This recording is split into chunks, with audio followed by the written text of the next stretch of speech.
Football মানেই আবেগ আমাদের সকলের কাছে। আর এই ফুটবলকে কেন্দ্র করেই বাংলাদেশে ধুন্ধুমার পরিস্থিতি তৈরি হলো।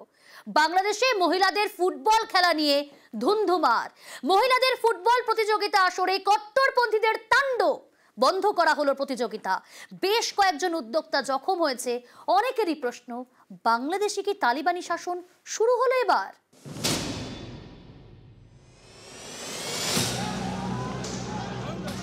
বাংলাদেশের দিনাজপুরে কট্টরপন্থীদের তাণ্ডব। ভাঙা হলো প্যান্ডেল। এই রোষের কারণ ফুটবল, মহিলাদের ফুটবল।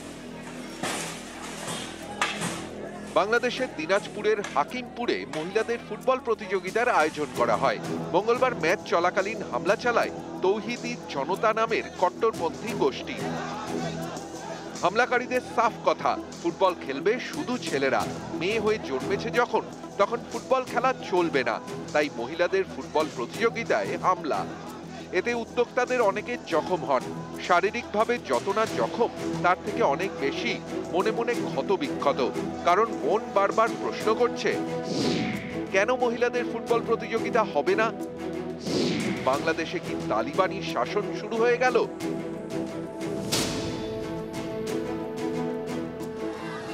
2021 সালের অগাস্ট থেকে আফগানিস্তানে তালিবানি শাসন।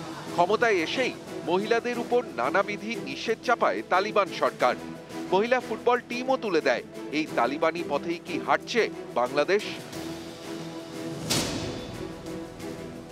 এই যে ঘটনাটা ঘটেছে বাংলাদেশে, সেটা কিন্তু কোনো বিচ্ছিন্ন ঘটনা নয়। বাংলাদেশের সমাজে মহিলাদের যে অবাধ অংশগ্রহণের বিষয়টি, এটিকে তারা কিন্তু নিয়ন্ত্রিত এবং নির্দিষ্ট করতে চাইছেন একটি বিশেষ ধর্মের কথা বলে।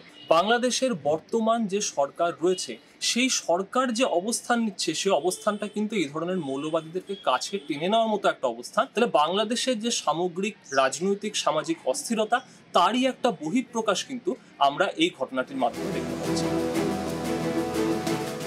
গত বছরের অগাস্টে দেশ ছাড়েন শেখ হাসিনা।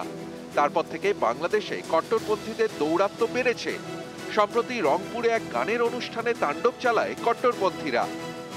ময়মনসিংহে কাওয়ালি গানের অনুষ্ঠানেও হামলা চলে। এবার মহিলাদের ফুটবলে কোপ। নিউজ 18 বাংলা।